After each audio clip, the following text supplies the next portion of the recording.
Hello, everybody. Scott Golden here with the Golden Opportunities Coaching YouTube channel. Welcome to those of you who are new. Welcome back to those of you seasoned veterans of what we do around here. We get over 800 audios available for your listening pleasure. We try to add to this channel several times per week. No real schedule because my schedule is chaos working with clients. Speaking of which, if you struggle with social anxiety or emotional mastery or anything that you'd like to work on in that general vein, would love to be of assistance to you in that direction. And assisting you in that direction means kind of reaching out to you or you reaching out to us. If you want to do that, you can certainly connect through Twitter at PO Perception or in the About Me section of this YouTube page. It has all my contact information and other vital stuff if you're interested in doing that. Social anxiety is the fear of social interaction and the rejection or the negativity that can come from such. So, what are some signs that someone may be struggling with social anxiety? The first is lack of making consistent eye contact. Eye contact for a person with social anxiety can be extremely overwhelming. It can be an extremely negative experience, not necessarily because they don't care, but they're almost wondering what the person is thinking when they're looking at them. So, therefore, the preoccupation with what the other person is thinking becomes a predominant thought that leads the person backwards almost, because that means that when they make the eye contact, all those emotions rush forward.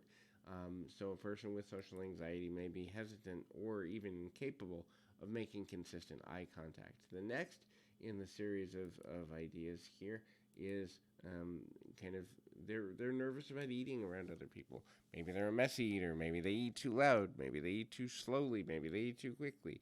Maybe they get food caught in their teeth. Maybe they look sloppy. Whatever it is, food can cause a number of self-conscious behaviors for people. So if a person is uncomfortable of looking at you or dealing with you when they're eating, could be a sign of social anxiety. The next thing is they're prone to cancel a lot of plans. This is because it takes literally for a person with social anxiety a lot of kind of planning and forward motion to be able to cope with being in a public setting. And so canceling a plan at the last minute when they just don't feel they have the energy to it or for it can be a common thing for a person with social anxiety to experience.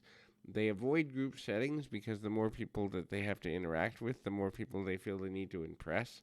The inability or lack of desire of wanting to impress another person can lead to a number of stressors, and so finding a way to avoid group settings is something they're pretty serious about.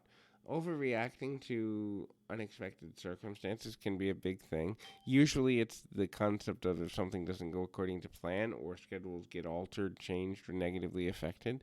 The problem with this is that the person who is dealing with the anxiety thinks that they're being judged, condemned, or otherwise seen as not a good friend or companion during those moments.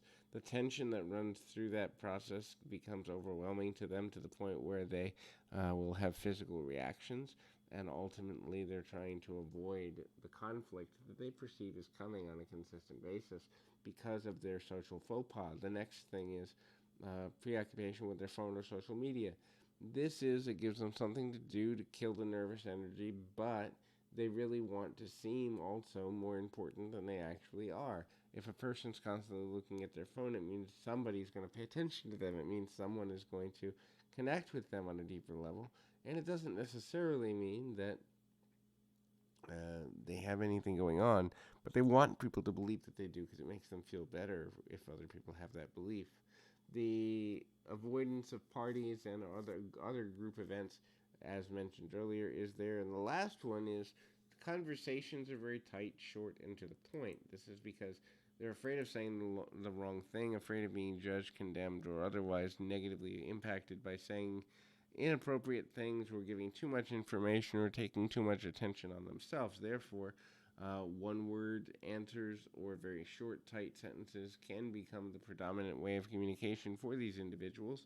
It can make them seem aloof when in reality they're just scared of the interactive nature in which they're being asked to participate. So hopefully this is helpful. I encourage you to keep your feet on the ground, your mind in the moment. Until next time, everybody.